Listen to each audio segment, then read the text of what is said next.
Okay, just before I taught you how to recognize the terminating decimal fraction and non-terminating recurring or repeating decimal fraction. Okay, so here again I want to give the small hint or clue that how without doing the division process, how can we recognize a fraction is a terminating decimal fraction or non-terminating decimal fraction. Okay, just I will give one small clue. You just see here the same I want to take you.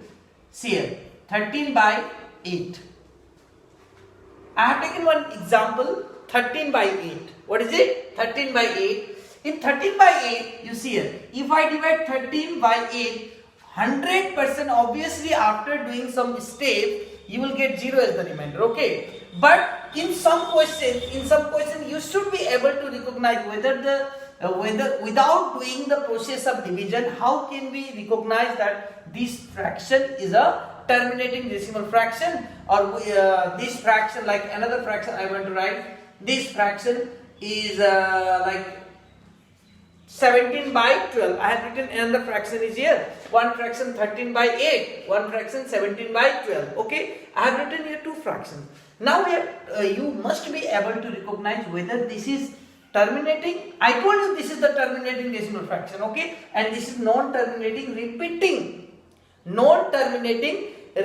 decimal fraction. Okay. But how can we recognize it without doing the process of division? Just before I showed you one process of division, and there I told you that 0 was the remainder. So here how to do? Very simple. You just find out the prime factorization of it. Okay, denominator. You have to find out the prime factorization of denominator. Okay, in this prime factorization, there should not come any other prime number except 2 and 5.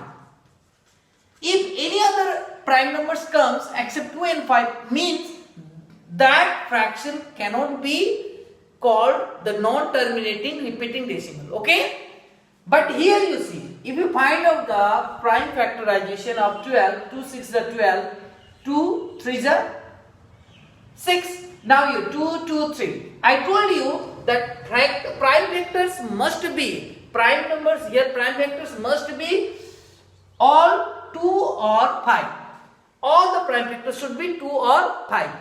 If any other prime numbers comes as a prime factor, if any other prime number if you get except 2 and 5, it means that fraction cannot be called the terminating decimal fraction. It is not the terminating decimal fraction because when I find out the prime factorization, when I get all the prime factors of denominators, I got 3.